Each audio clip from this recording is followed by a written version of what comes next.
Prieteni, video pe care urmează să-l vedeți l-am filmat în septembrie 2022, când încă eram însărcinată cu ele. Nu am reușit să vi-l termin de editat nici în ziua de astăzi, pentru că mi-aș fi dorit să vă pun un voice-over la toată partea. Din păcate nu am reușit și am ajuns la concluzia că după 9 luni, aproape 10 luni, este timpul să vi-l public așa. Pentru cei care nu înțelegeți engleză, sper să vă bucurați de primele părți care le-am pus și am reușit să pun traducere cu vocea mea la o parte de la început în primele minute, dar mai apoi nu am mai reușit și sper că veți putea să vă bucurați oricum așa. Cei care înțelegeți, sper că vă veți bucura. Ce vreau să zic este că nu cred că tot ce spune neapărat Jordan Peterson este 100% ceea ce gândesc și eu în toate lucrurile și oriunde, dar îl admir ca și persoană, care are niște valori foarte, foarte bune și asemănătoare cu ale mele, multe dintre ele, și cred că persoane ca el sunt de apreciat pentru că avem de învățat. Este o persoană care are studii, are experiență foarte multă în domeniul lui și spune foarte multe lucruri actuale, mai ales în privința la cum să-ți crești copiii în ziua de astăzi și la valorile care sunt promovate în ziua de astăzi și foarte multe lucruri care eu rezonez și care mi se par foarte corecte, și ca și psihiatru mi se pare că are mult mai multă cunoștință decât aș putea să am eu, așa că eu am luat foarte, foarte multe lucruri folositoare de acolo. Sper că vă va fi folositor și vouă. Luați ce este bun, ce vi se pare vouă că este potrivit pentru voi și ce nu este bun lăsați acolo așa cum este. Dar asta vreau să precizez acum la început. Știu că este un video foarte lung, este filmarea la această conferință unde am fost eu. Mie mi-a plăcut foarte mult, am luat foarte multe lucruri de aplicat acolo. Sper că veți găsi și voi ceva care să vă placă și veți avea răbdare să ascultați. Nu este neapărat să vizionați partea cu conferința. Aceasta este de ajuns să puneți poate o cască și să ascultați atunci când aveți timp, dar scrieți mai jos dacă comentariile sunt deschise de YouTube, pentru că nu depinde de mine. La ultimele videouri am început să-mi închidă comentariile, dar dacă este posibil să comentați mai jos, să spuneți ce ați luat pentru voi, ce ați găsit folositor din ceea ce a spus Jordan Peterson. M-aș bucura să începem așa o discuție și ne vedem pe parcursul video și ne vedem mai apoi. Bun, vă îmbrățișez!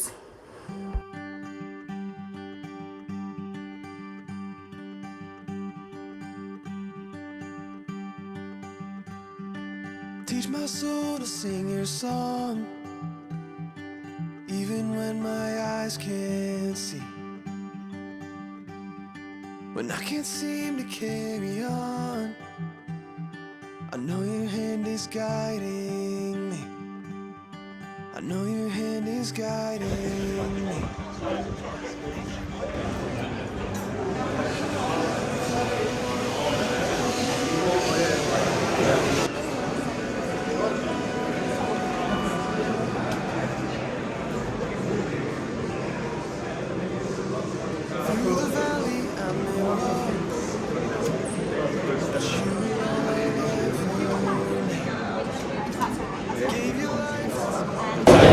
Nu știu cât mă auziți, cu foarte gălăgie. Vedeți în seara asta la evenimentul ăsta cu Jordan Peterson. Este plin. Nu mă așteptam. Mă duc să-mi caut eu la bloc 5. Deci e bloc 6, următorul e a meu. Sunt foarte curioasă. E prima dată când merg la un eveniment de genul ăsta și am zis că vă iau cu mine. Sora mea mi-a dat biletul. Ea nu a mai putut să meargă. Bun, hai că vă las că am văzut că am ajuns aici la bloc 5 și să-mi caut locul.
Mulțumesc! Foarte frumos să vă vedeți aici. Mulțumesc tuturor că ați venit și că ați depus efort și timp ca să fiți aici în această seară. Apreciez foarte mult lucrul acesta. Și sper că va merita efortul pentru toți. Ok, hai să începem. Nu cred că există în realitate. Trebuie să modific acest răspuns totuși un pic.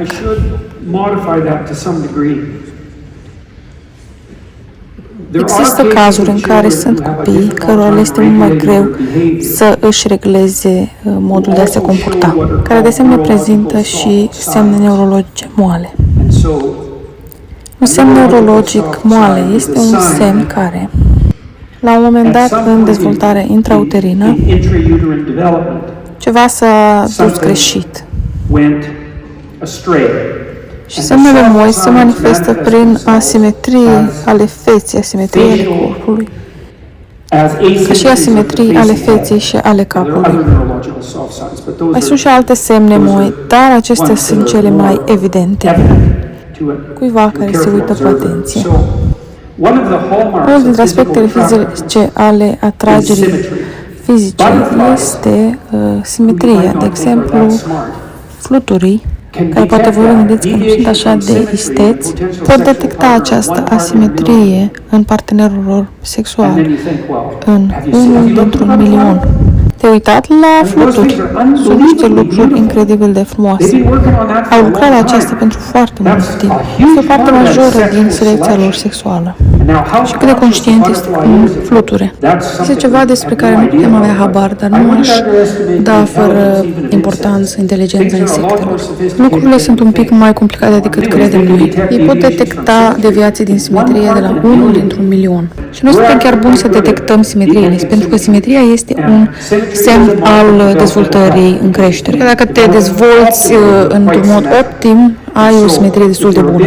Dacă urechile sunt un pic mai departe, capul nu este chiar drept, o parte a capului are o formă un pic mai diferită decât cealaltă și poate ai chiar un spațiu între ochi un pic mai anormal, un pic mai mare. Sunt aceste deviații ale simetriei care marchează aceste patologii ale creșterii și câteodată sunt asociate cu dificultățile în a-ți regla comportamentul și ne îndreaptă spre o anomalie neurologică de diferite nivele. Asta se poate întâmpla, de exemplu, când expui fătul la alcool în uterus. Această expunere tinde să fie ceva foarte grav. Și sunt câteva momente în dezvoltarea fătului când să ai doar câteva pahare este o idee foarte rea. Pentru că vei atinge sistemul nervos într-un moment în care este critic și alcoolul îl va afecta într-un mod critic. Pentru că alcoolul se duce prin corp ca apa. Și este un anumit număr de copii care, din cauza că au fost răniți neurologic în timp ce erau în uter, au mai multă dificultate în a-și regla comportamentul. La majoritatea acestor copii, dacă au un model de rol foarte bun și un ambient stabil, sistemul lor nervos poate începe să construiască acele legături care au fost compromise atunci când erau în uter. Dar dacă nu au o persoană de model foarte bună și un ambient stabil, se pot manifesta prin a fi foarte activi, ceea ce înseamnă că nu își pot regla comportamentul în bază la așteptările societății. Și atunci, de ce nu credem în hiperactivitate în afara celor menționate mai sus? Deci, sunt câteva motive. Aș putea să fac referință la Jack Panksepp. Panksepp a studiat comportamentul de joacă în șobolani. Și foarte multe descoperiri în psihologie au fost descoperite prin a studia comportamentul animalelor. Și integrarea este suprapusă cu neurofiziologie și comportament. Panksepp este primul care și-a dat seama că șobolanii au etică în comportamentul lor de joacă. Și acesta este fundamentul pentru un statut social stabil. And it ties in very well with an immense literature developed by the psychologist Jean Piaget, who also studied play behavior in children and who regarded childhood play as the process that laid the foundation for the construction of society as such. And so a society that's optimally structured and able to maintain itself stably without the use of force is predicated on reciprocal play. And so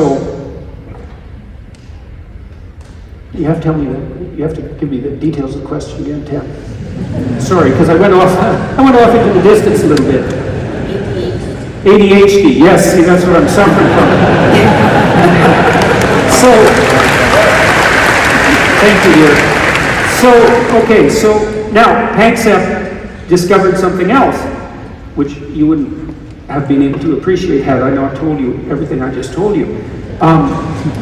If you deprive male rats of the opportunity to play, two things happen. First of all, if you then give them the opportunity to play, they play frenetically, like madly, to catch up. Second, if you don't allow them to play, their prefrontal cortices don't develop properly. Now, as your nervous system develops, the prefrontal cortex, which is the part of the brain that enables you to think abstractly without acting, right? So when you say to someone, think before you act, which you might say to a hyperactive kid, what you're saying is, use your prefrontal cortex before you use your motor cortex. But if your prefrontal cortex hasn't developed, then you can't do it. And maybe if you're not allowed to play, it doesn't develop.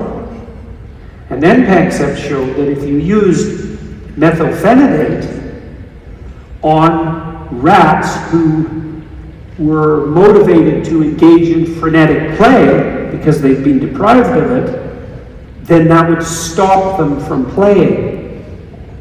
So when you treat a hyperactive child with methylphenidate, which is a stimulant, it's an amphetamine. When you treat a hyperactive child with methylphenidate, treat, wrong word. When you drug a hyperactive child with amphetamine, you're suppressing their play behavior. Now that might make them more able to focus at school, but it comes at the cost of their play behavior. And there's every reason to assume that it's the more playful kids, especially the males, who are hyperactive in class because they're required to sit down and maintain alertness during prolonged periods of pointless boredom when they should be running around playing. And then if you use a chemical suppressant, you can stop their play behavior, and that looks like a treatment, but it's not. And then I would say too, are there children that are more likely to be diagnosed with hyperactivity? Well, the answer to that is we know. Here's the biggest risk factor, two biggest risk factors for being hyperactive. Number one, you're male. Well, first of all, the number one risk factor is being in school. Number two risk factor is you're male. Number three risk factor is that you're one of the younger kids in the class. So if you look at an ordinary elementary school class and you want to know who the children are that are misbehaving, the answer is it's overwhelming that the kids that are in the youngest, they're among the youngest in the class. Because, you know, if you're only 8 years old, some of the kids in, say, what would be grade 2 or grade 3 in Canada, 7 or 8 years old, say, some of those kids are just barely 8 and some are almost 9. that's a 15% difference in age. That's a walloping difference at that age. And so the oldest kids in the class are not only much more likely to behave in a more mature manner, because they're more mature and older, but they're also much more likely to be successful athletically and socially. And so being in school makes you ADHD, being male makes you ADHD, being younger in your class makes you ADHD, and then there are personality attributes that do the same thing. So for example, introverted kids who have ADHD are very rare. So if you're extroverted, well, what are you like if you're extroverted? Well, you can't shut up, like me. You're very verbal, and you're very social, and you have high levels of positive emotion and enthusiasm, and you're impulsive in that. So for example, if you have a group of people together in a room and a conversation is going on, the extroverts dominate, partly because when there's a space in the conversation, they jump in faster. And so in a sense, that's impulsivity. We also know that if you're gripped by positive emotion, you're more likely to be impulsive. You're more likely to take advantage of the moment because things are going well. So if you're extroverted, you're more likely to be hyperactive. And it's also the case that if you're extroverted and creative, you're more likely to be hyperactive. And the reason for that is that not only are you enthusiastic and verbal, and social, so very unable to sit down and shut up or be isolated, let's say, for any length of time. But if you're creative, you're also interested in 50 different things at once. And so, now, if you could parcel out that small number of children, as I said, who have neurological trouble and who are more difficult to socialize as a consequence. But I don't believe that, apart from that small minority of children, that there's any validity whatsoever to there's very little validity to the ADHD category. Now, I can give you one more piece of evidence for that too. So, when the whole notion of hyperactivity arose and people started to use amphetamines to treat this hypothetical condition, the theory was that because hyperactive children differ neurologically, which they don't, except for that tiny minority I described, they had a paradoxical reaction to amphetamine, because amphetamines are stimulants, but they calm hyperactive children down. So that's a paradoxical reaction. So that's evidence that they're somehow neurologically distinct. But that's utter rubbish. If you give any child or adult amphetamine, it tends to make them hyper-focused, because one of the neurological and psychological consequences of amphetamine overproduction is hyper-focused attention, almost obsessive attention. And in some sense, what you're called on to do in school when you're a small child is to focus obsessively on something. That's concentration or paying attention. Now, that's true in a very limited sense. But it's not the case at all that ADHD boys have a paradoxical reaction to amphetamines. They have the same reaction everyone else does. It's just that they're more enthusiastic and playful, and perhaps more scattered if they're high in openness, let's say. And if you use amphetamine, you can suppress all that. And so, now, why is the incidence increasing? Well, first of all, I don't know if it is, but it increases in proportion to the degree that male patterned behavior is unacceptable in classrooms. And you might ask, well, why male? Well, males are more boisterous, and they're also more difficult to socialize. They're less agreeable. They're not as obedient. And I'm not saying that's a virtue or a vice. It's just part of the distribution of trait proclivities that characterizes human beings. So here's an example of that. Almost all people in jail are male. Almost all violent criminals are male. Now that's not to say females don't have their pathologies. They do. They're more likely to be depressed. They're more likely to be anxious. They're more likely to be dependent. And those are all problems. They call those internalizing problems in the psychiatric jargon rather than externalizing problems. So an internalizing problem is sort of more you're a problem for yourself. An externalizing problem is more you act out. And boys are more likely to have externalizing problems and to cause trouble in classrooms, and also to end up antisocial and conduct disordered, and to end up in prison. And there's an overlap between the diagnostic category of hyperactivity and the diagnostic category of antisocial personality, which isn't to say that all hyperactive children are conduct disordered and criminal. It's to say more that a subset of those who are conduct disordered and become criminal are characterized by what's diagnosed as hyperactivity in their youth, because they don't behave. They can't regulate their behavior in class. And so to the degree that male pattern behavior, play behavior, is unacceptable in classrooms, especially in classrooms perhaps governed by teachers who don't know how to discipline boys, then they have ADHD. And that's not good. It's quite appalling, all things considered. So, and that's how it is. So that's the answer to that question.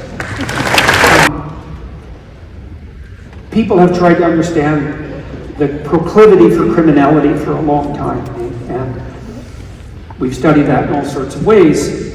The array of behaviors that characterize criminality, the temperamental proclivities that tilt people towards criminality as their particular vice. You can imagine that, you all have your own position in the 5 dimensions of personality. The 5 dimensions are extroversion, it's a positive emotion dimension. Neuroticism, it's a negative emotion dimension. So people differ in their implicit sensitivity to positive and negative emotion.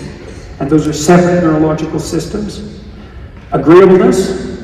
Agreeable people are compassionate, polite, and disagreeable people are blunt and competitive. And that's a big difference between men and women on agreeableness and also on proclivity to negative emotion. Women are more agreeable and have a higher proclivity for negative emotion. Conscientiousness, that's industriousness and orderliness, basically. Dutifulness. And openness, which is fundamentally creativity and interest in ideas. And so that's 5 dimensions of variability. And that's a lot of variability because the world only has 4 dimensions, right? 3 spatial dimensions and a temporal dimension, and the world's pretty complex. You have 5 dimensions. That's a lot of variability. Now you can imagine that you're positioned on each of those distributions somewhere. A lot of that's biologically. There's a biological influence that's pronounced that sets you in a particular place on a distribution, and that can be moved with experience and broadened. But you can imagine that every advantage that you're given on the temperamental front is juxtaposed with some disadvantage. So for example, if you're high in negative emotion, you might be more sensitive to threats levied at your infant, which you can see as a real advantage because you're awake to dangers to your child. But the downside is, well, yeah, but you also suffer more depression and anxiety. And if you're extroverted, well, you're more likely to be popular, and that's a plus, and you have more positive emotion, and that's a plus, but you also stick out more in the crowd. And so if you're in a social situation, like in a tyranny, for example, where anybody who sticks out and can't shut up is in trouble, then being extroverted is a very bad idea. And so, if you're in a hyper-traditional society, it's not great to be creative, right? So, and then there's going to be, you're going to have your proclivity towards some form of pathology or temptation that's associated with your temperament. If you want to be a criminal, a good starting point is to be really low in agreeableness and really low in conscientiousness. And that actually defines, not entirely, but that tilts you towards psychopathy. So if you're really disagreeable, so that would be hyper-masculine, at least on that dimension, you're very, very oriented towards self-victory, like very competitive and not and callous. It can tilt into callousness. If you're very unconscientious, then, well, you don't do what you say you're going to do. You don't work. You're not productive. You're not reliable. And you can adopt a parasitic lifestyle. And the two hallmarks of psychopathy are callousness and parasitic lifestyle. And you can see them as extensions of an underlying temperament. Now, that isn't to say that people who have other personality configurations don't have their associated weaknesses, because you very rarely get an advantage in the world without a corresponding disadvantage. So, back to the 2 and 4-year-olds. There are 2-year-olds and the development of criminality. You might say, well, why do people become criminal? And one answer is, well, they have a bad environment, or because of their sociological causes. And obviously, to some degree, that's true. You might say, well, poverty causes criminality. And that's not true, because there are plenty of people who are poor who aren't criminal. So poverty does not cause criminality. It might be one of the features that increases the probability of criminality under some conditions, but it's very difficult to specify, and it is by no means obvious. And so a simple sociological account of criminality is utterly lacking, because the vast majority of people who live in comparative poverty, and what do you mean poverty? Do you mean comparative poverty? Like relative poverty? That's what we have in the West. We don't have absolute poverty, very little of it, not by historical or world standards. We have comparative poverty. Some people are richer than others. And I know there are street people who are struggling, but that usually has more to do with something like addiction and some other bloody, catastrophic crisis than some simple economic cause. So that's just not a germane argument.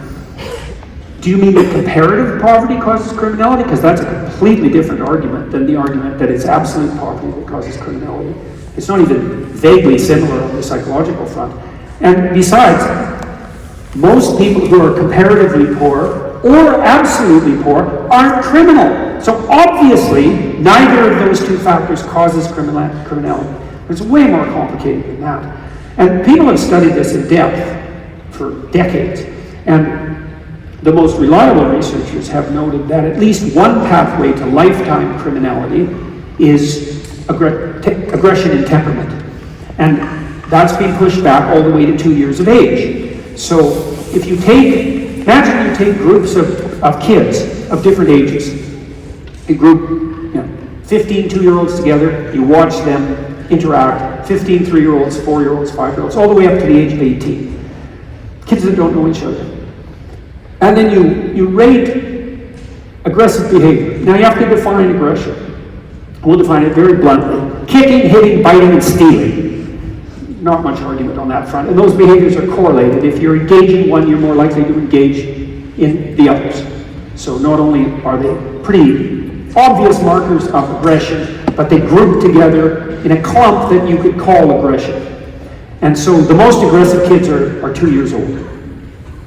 Now, so you might say, well, 2-year-olds are innately aggressive.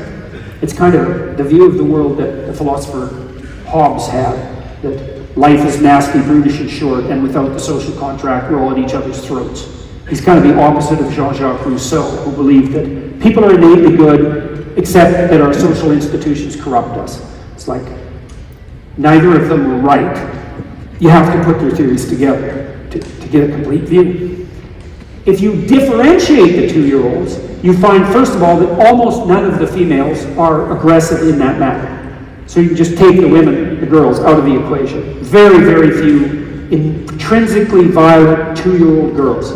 Then if you look at the boys, you find that virtually none of the boys kick, hit, bite, and steal when they're too by temperament. But some do. Maybe 5%. Depending on, exactly where you put the diagnostic cutoff, but let's say 1 in 20 or 1 in 10 have that proclivity. They're often larger boys too, and they have wider faces, by the way. You can actually tell how aggressive a man is by looking at his face. And so it's not a perfect marker, and it's associated partly with testosterone exposure in utero. And so there's a variety of markers for capacity for physical intimidation. Grip strength is another, by the way. It's also a very good marker of physical health, by the way. Anyways, back to the 2-year-olds. Most aggressive 2-year-olds are socialized out of it by the time they're 4. And they better be, because if they're not socialized out of it by the time they're 4, then they never get socialized out of it. It's an unbelievably dismal literature. If you're violently misbehaving at 4 like you did at 2, so maybe you have temper tantrums and you hit other kids, you can't play well with children, then none of the other children like you, and then you don't integrate with your peers, which you have to start doing at about the age of 3. And if you don't do it by the age of 4, you're done, because you fall farther and farther, you're behind and no one likes you, and then the gap grows and grows and grows as you mature, because from 4 on, the primary agents of socialization are other children, not parents. And so, now, in that group of kids who are more aggressive and who misbehave, who can't integrate well socially, you're going to get a plethora of kids who also show some of the symptoms that are diagnosed as hyperactive, right? And that would be on the less severe end of the childhood conduct disorder spectrum. And so all those syndromes clump together. And you're also going to get, I mentioned the kids that have some mild neurological trouble, mild to severe neurological trouble.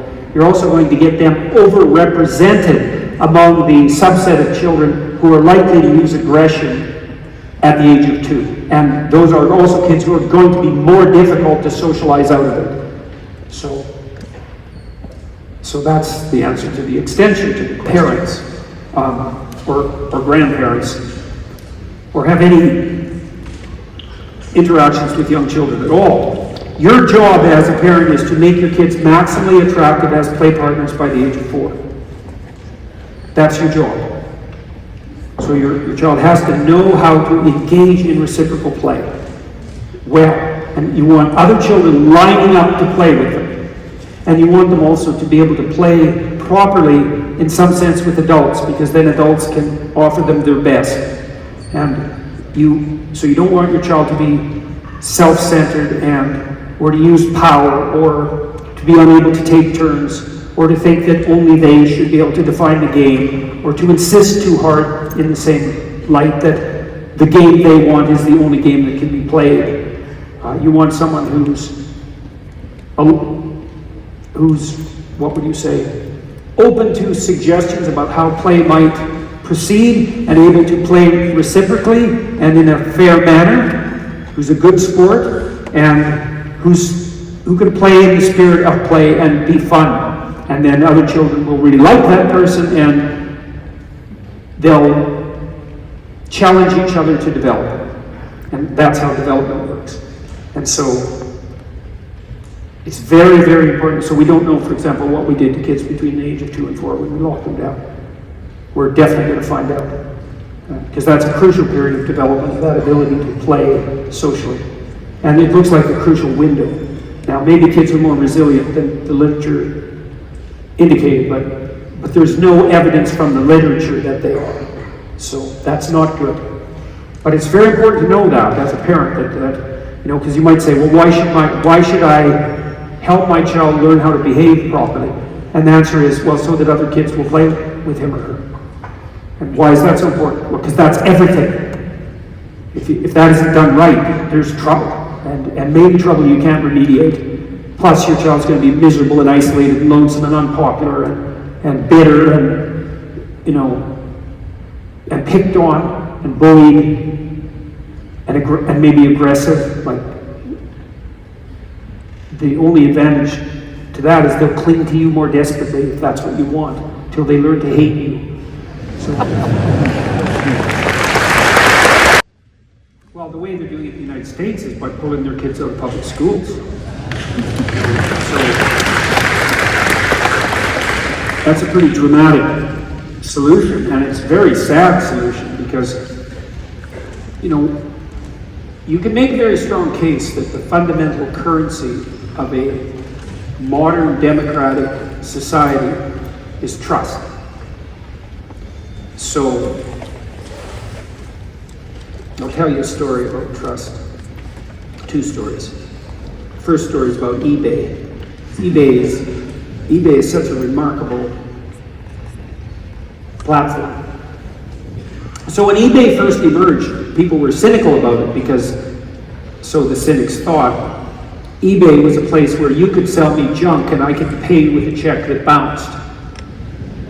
Right? And why? Well, because you're in the north of UK, let's say, and someone's in London and they don't know who you are and you're never going to trade again. And so why not send them junk? And why not pay them with a check that bounces? And so these companies called escrow companies popped up, and for 10% of the transaction price, they would insure the transaction. So if you got junk, you'd get your money back, and if the person didn't get paid, they would get paid. But the escrow companies didn't last. And the reason for that was that the honesty rate in eBay, right from the beginning, was something about 99%. And then it didn't take long until rating systems developed where the sellers and the buyers were rating each other. And then many eBay sellers had ratings of like 10,000 ratings of 100%. Every single transaction was positive. And if you were an eBay seller and you had a reputation rate of less than 98%, you weren't doing very well at all. 98% was the cutoff for not acceptable. And so the default trade on eBay was 100% honest. And if that wasn't the case, people wouldn't have been able to monetize all their frozen capital, because that's essentially what eBay did, right? You had a bunch of things that you bought, so money was sunk in them, and you didn't need them. So bought plus lack of need equals frozen. And so people had a large reservoir of frozen capital, and eBay freed that up and added billions and billions of dollars to the general economy, all because of trust. Amazing. One day, I'll tell you another story. One day, I lent my car to one of my graduate students, and it was an old Cadillac, and he drove it to Montreal from Toronto. It was about 400 miles, and when they got to Montreal, they hit a torrential rainstorm, and Montreal has a lot of old highways that are up on stilts, and the drainage isn't great, and they were in a place with about a foot of water, and drove through it, and the car started to hydroplane, and he hit a concrete abutment and crashed in the side of the car. So he wasn't very happy about that, and neither was I. But you know, it was obviously an unavoidable accident, and c'est la vie. And so I took it to a mechanic, and he wanted to charge me, or needed to, more than the car was really worth. And so I went online, and there are auction sites online for car parts where you can specify the part, and some junk dealer somewhere, they'll bid to lower the price so that you can get the part. And so then you can pick the lowest price, pretty much anywhere in North America. And so I found a front bumper assembly for my Cadillac in Arkansas, which is a long way from Toronto. It's like, I don't know, 1,000 miles, maybe it's longer than that. It's a long ways. It's all the way across the United States. Maybe that's more than 1,000 miles. It probably is. Anyways, I phoned the guy, and I said he gave me some ridiculous price. It was like 1/10 of the price that the mechanic had proposed. And so I phoned him up, and I said, "Yeah, do you have this part? Is that really the price?" And he said, "Yeah, I have it." Southern accent. "Yeah, I have it."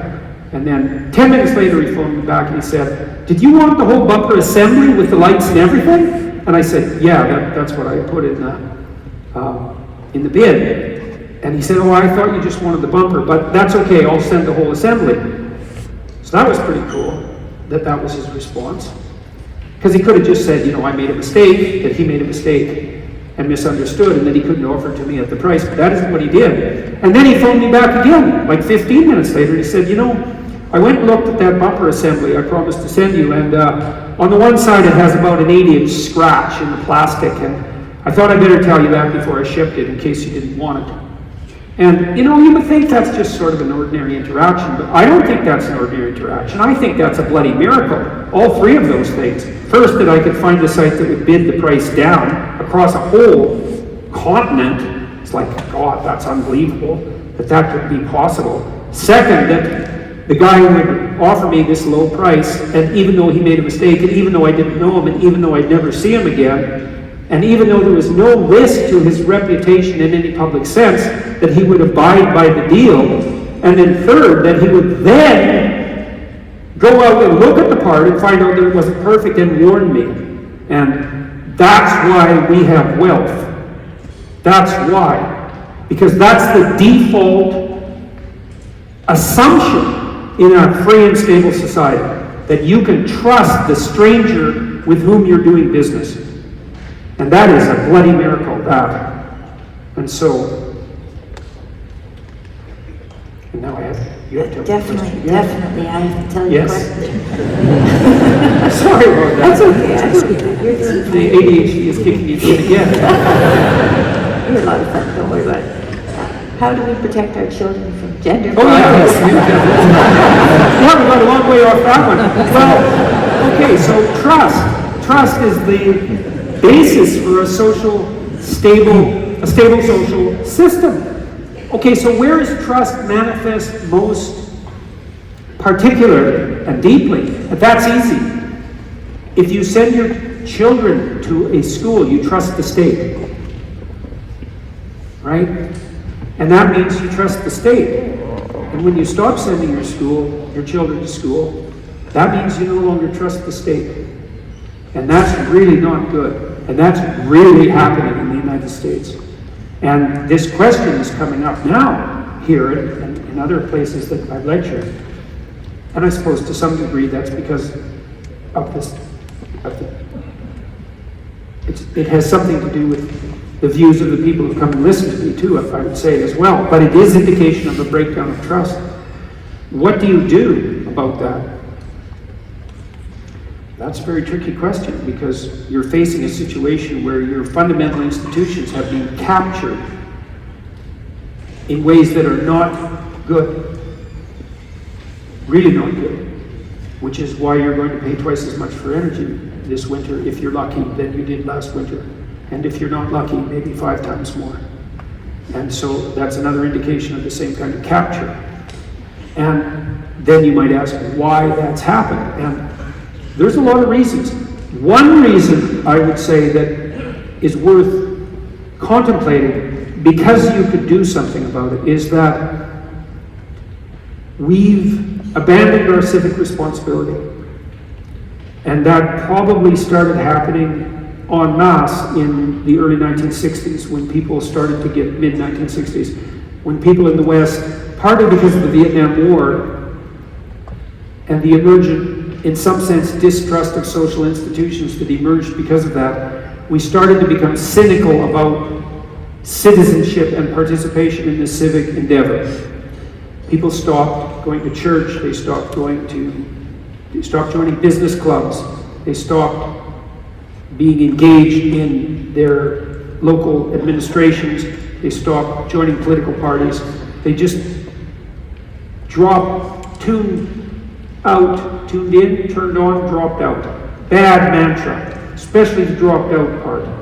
Because if you drop out of your civic responsibility, then you leave it for someone else or something else, and we definitely left it for something else. And so many of these mid-level social institutions have now been captured by ideologues with an axe to grind,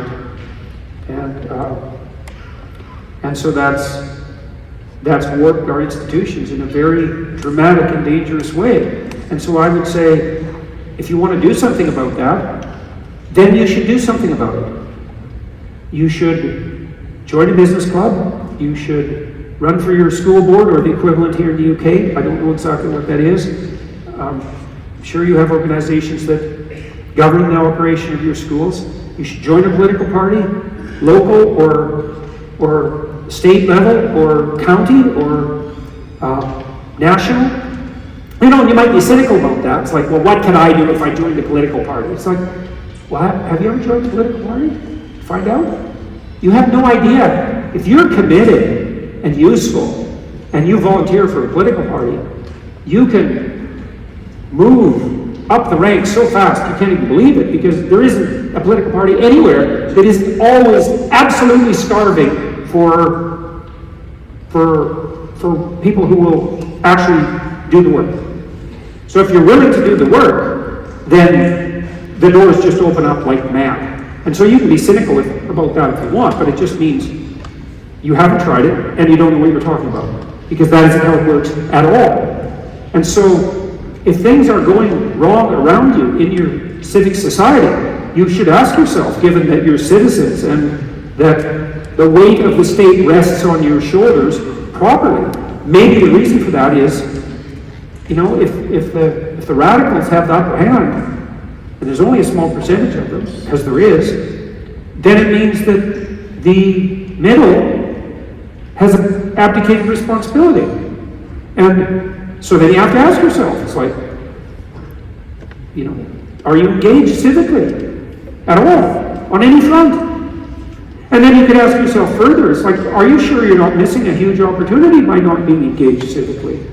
You know, Tammy's brother, his name is Dale, his wife, they joined the Rotary, which is a businessman's club. It's easy to be cynical about such things.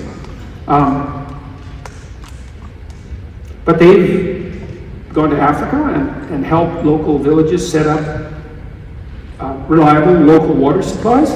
They go on their own money. It's not, they don't have their flights paid by a charity. The Rotary is set up so that all the money they raise goes to the people that they're helping, and not to the infrastructure, which makes it completely different, let's say, than government foreign aid programs. They got involved in this Rotary operation, and it's given them a tremendous adventure. And you can adopt a lot of civic responsibility and have a remarkable adventure doing so, and then you can test yourself on the political front. And then you can put your money where your mouth is. And then maybe you don't have to worry that your local school is going to turn your boy into a girl. And so, yeah, it's not funny though, right? It's really not funny, because this is a serious problem. I think there's many schools in the United States now, I don't know what it's like in the UK, there's many schools in the United States where between 20 and 30% of the kids identify, whatever the hell that means, as some non-existent gender variant. And that's really not good. So,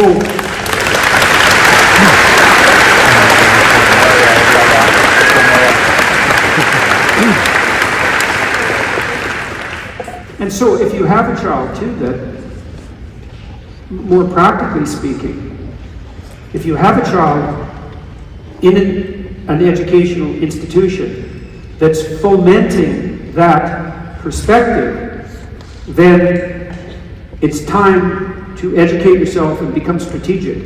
You know, you could go, I suppose, to the school and yell because you'd be pushed beyond the limits of your tolerance, but that's not a very good strategy.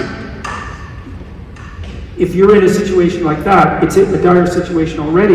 You're going to have to become more sophisticated and organized than the people that are pushing the agenda that you find unacceptable. And that means you're going to have to, how do you do it? You have to do it strategically. First of all, you have to start to understand the issues. It's like, what's the system of ideas driving this? Why is it attractive to people? What is it that's in the system of ideas that they find useful? What is it in the system of ideas that's actually unacceptable? So for me, for example, one of the unacceptable ideas that's associated with the notion of gender fluidity is the idea that identity is subjectively defined, because that's preposterous. It's unbelievably untrue. It's so absurd that it's almost impossible to believe that anybody can put it forward as a proposition. And you can tell that it's absurd because it's a proposition that has to be put forward with force and in proportion to its absurdity. But it's not an easy argument to think through, because you have to think through the counterposition, which is that identity is actually negotiated socially. And it takes a fair bit of sophistication to lay that argument out explicitly. Like, we all knew that implicitly, because most of us don't insist that other people only treat us the way that we want to be treated, right? We give and take. There's some reciprocity there. I heard a comedian the other night. I was in London at this free speech comedy show, which was extremely funny. The man who invented the character Titania McGrath was there, Andrew Doyle. He was extremely funny. And there's a female comedian there, Mary. I'm afraid I don't remember Mary's last name. She doesn't do comedy in front of universities anymore, by the way. She went to Imperial College, and they told her there was a bunch of comedy rules they think she couldn't say. And the rules were basically, don't ever say anything funny about anyone. That was basically the rule. But they gave the audience, you can't make this stuff up, they gave the audience stickers if they wanted them. And if you had a green sticker, it meant that you had given permission for someone to talk to you, including the comedian. But if you didn't have a green sticker on, then no one got to talk to you. Now that's an indication of people who never learned how to play it properly when they were children.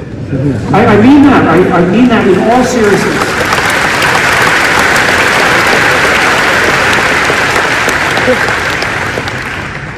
You know, because you just don't get to say, you don't get to talk to me. not be popular at all. So, but it's not easy to make these things explicit, right? Because someone might say, well, why don't I have the right to decide who talks to me and who doesn't? And you'll feel, well, no one's ever made that claim before, except you right now, ever, in the whole history of the human race. But you don't know that really well enough to say it. You feel it. It's like something's seriously wrong here. But you don't know how to articulate the things that everyone's always taken for granted. It's like you could put a conservative person on the spot very easily by saying, well, justify marriage. It's like, well, justify getting out of bed in the morning. It's like, well, I can't, but I get out of bed in the morning anyways. You know, can you justify marriage? Well, you can fumble around a bit, but the whole point about marriage as an institution was that we already agreed, like, who knows when, 50,000 years ago, 350,000 years ago, 2 million years ago, who the hell knows that monogamous pair bonding was the ideal, the norm and the ideal. It's like, we don't have to justify that. That's part of the fundamental fabric of stable social being. And those words just don't roll off the tongue, you know? And so it's very easy to put people in a situation where they can't defend their beliefs. And so you're in that situation in relationship to the gender of your children. I mean, first of all, you're stuck with this claim that, well, you know, there's a difference between sex and gender. It's like, is there? And the answer is, in a warped way, yes. And the reason there's a difference is because there are biological males and biological females. And don't tweet out that I said that, please. And I won't, because I can't.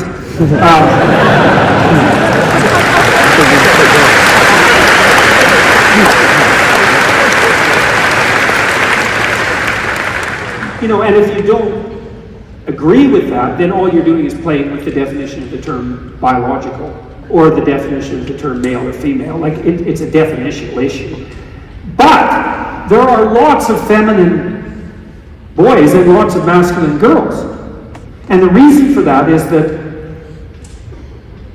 it's a reason of temperament. We talked earlier about the fact that everyone has 5 dimensions of temperament.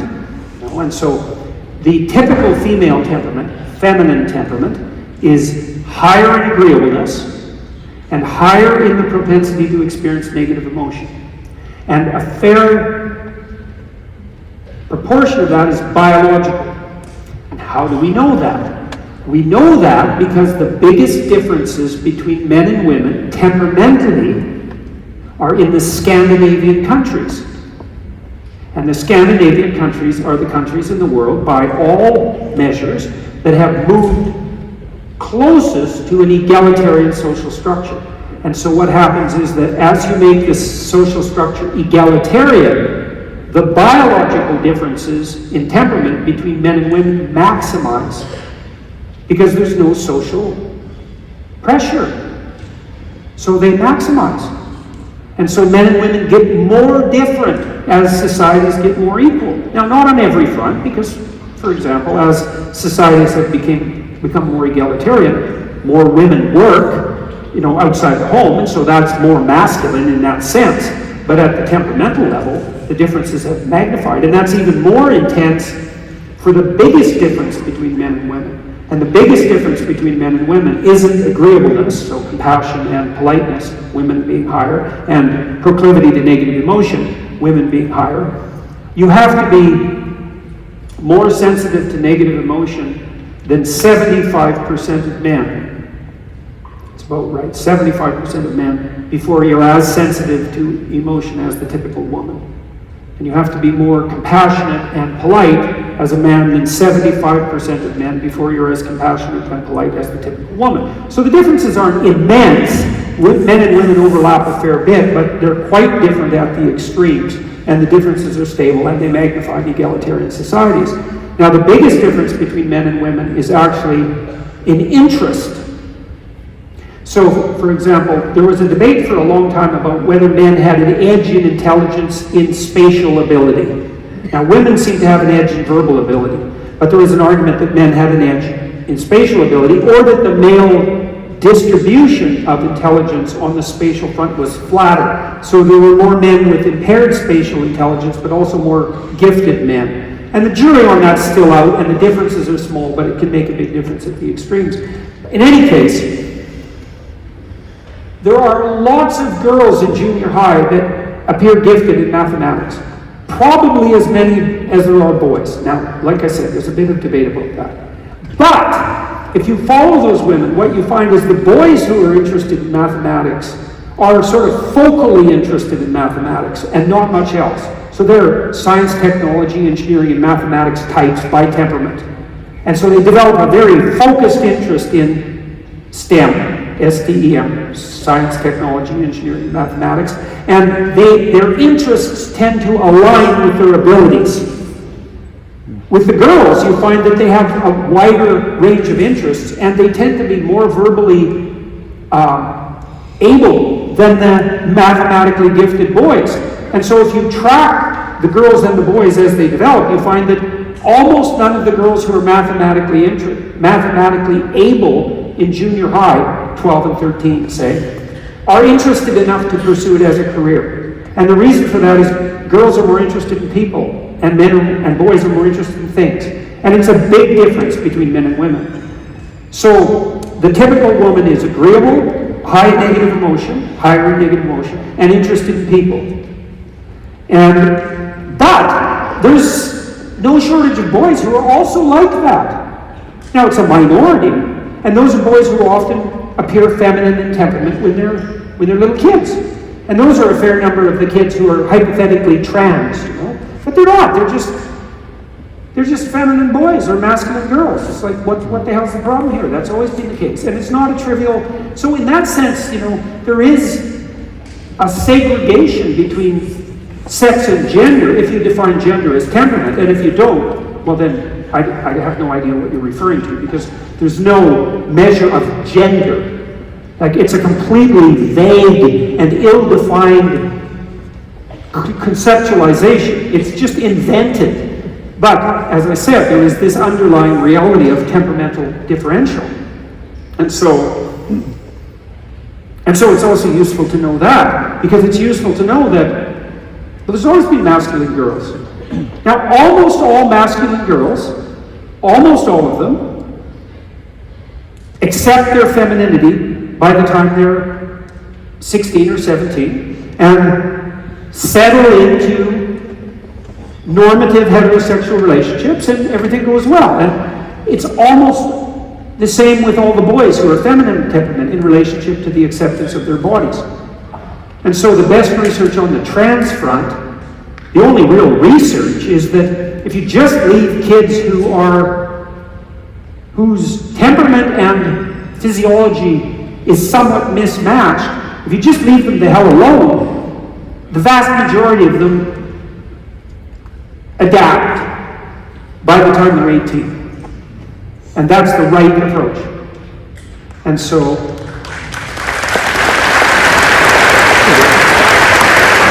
and then people will yell and scream, and they'll say, "Oh, you better let your child trans as early as possible, because otherwise they'll commit suicide."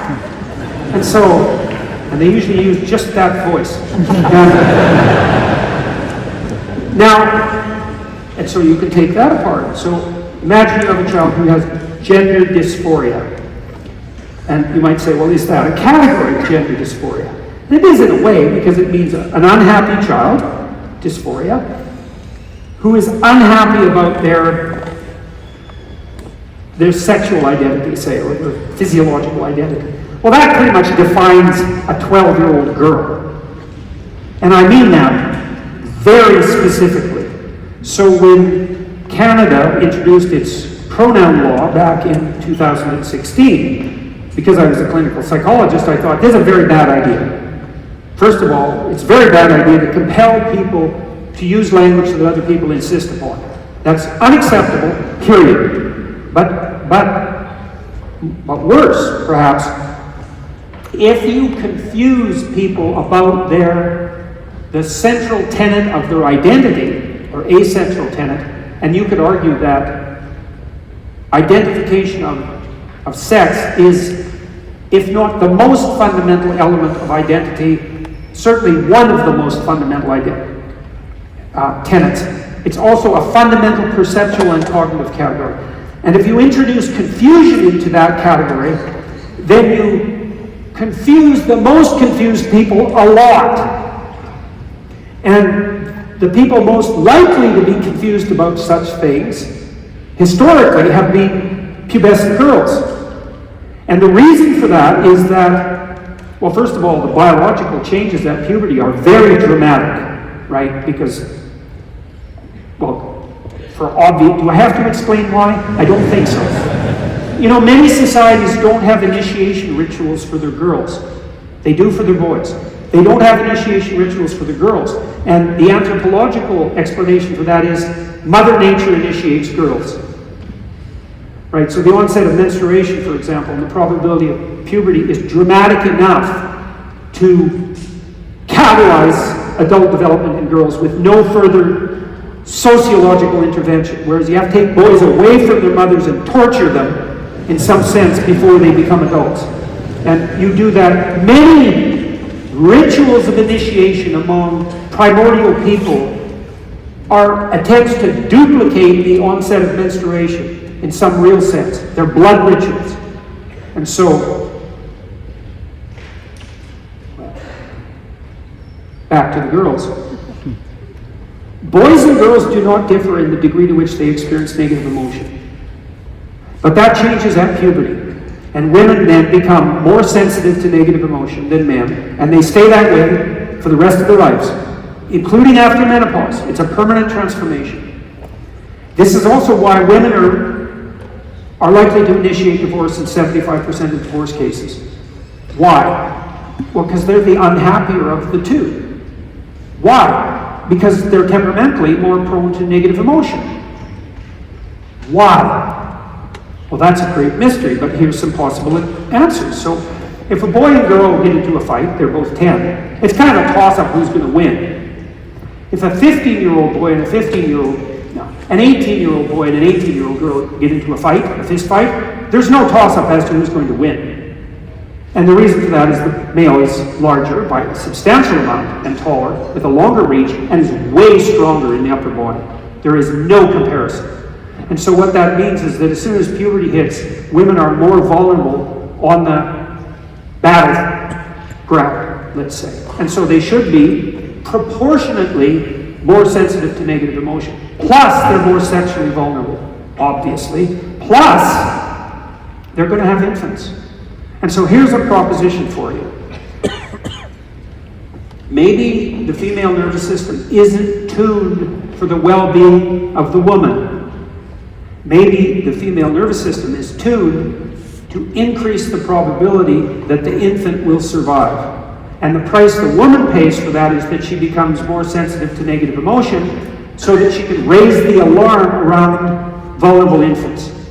And then you add sexual vulnerability and smaller physical size to that.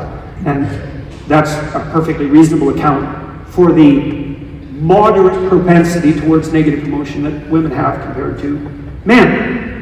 Now, that throws teenage girls into quite a quandary, because when they hit puberty, they become more emotionally unstable, and they don't know how to adapt to that. And so they're also prone to psychological conditions that capitalize on that emotional instability. And many of those are contagious. And there's a huge history of socially contagious psychological disorders. So I can name like 4 that happened before the trans dysphoria outbreak. Cutting. So self-mutilation. There was an epidemic of self-mutilation 15 years ago. Among girls, mostly. Not only, but mostly. And mostly girls between like 12 and 15. Anorexia, bulimia, all socially contagious. Freudian hysteria, that was a Victorian form of psychogenic epidemic. It involved a lot of dramatic behavior, hysterical behavior, and fainting. And so there are epidemics of fainting. Multiple personality disorder is a cycling psychogenic epidemic. It's been traced back 300 years. It emerges, popularizes, transmitted, everybody gets skeptical, disappears. A couple of generations go by, pops up again, the same thing happens. Psychogenic epidemic. I knew when the pronoun law went into effect in 2016 that confusion around gender identity would produce a psychogenic epidemic among young women. That's exactly what's happened. Well, so if you're trying to defend your children against this, I've wandered through some of the territory. It's very complicated, right? To lay out these sorts of things. It took me decades to know the things that I just described to you in the last 10 minutes, and it puts parents in a very awkward position. But then that brings us back to the civic responsibility issue. It's like, if you cede the territory, the people who come in to occupy the positions of authority will be those who are attempting to normalize their, how would you say it? They're attempting to compensate. Instead of adjusting and adapting, they want to change the structure, right? Because they haven't been able to play the game everyone else is going to play. And they think they have their own game, and no one has their own game. And if you think you have your own game, and you think you're right, you're going to try to impose it on others. And if the others have abdicated their responsibility so that you can adopt the positions that allow you to impose your game, then you will. And so I would say, in some sense, if your society is veering off in a direction that you don't want it to, then you should ask yourself a very serious question, and that is, are you shouldering your fair share of the civic responsibility? And the answer to that's it's highly probable that the answer to that is no, especially now. And we will absolutely pay for that. We're paying for it already, and you're literally going to pay for it this winter. So, and cynicism is going to help. And even though you can understand why that temptation would emerge, it's not helpful. So, sorry, that's a very long answer to that question, but it's a very hard question.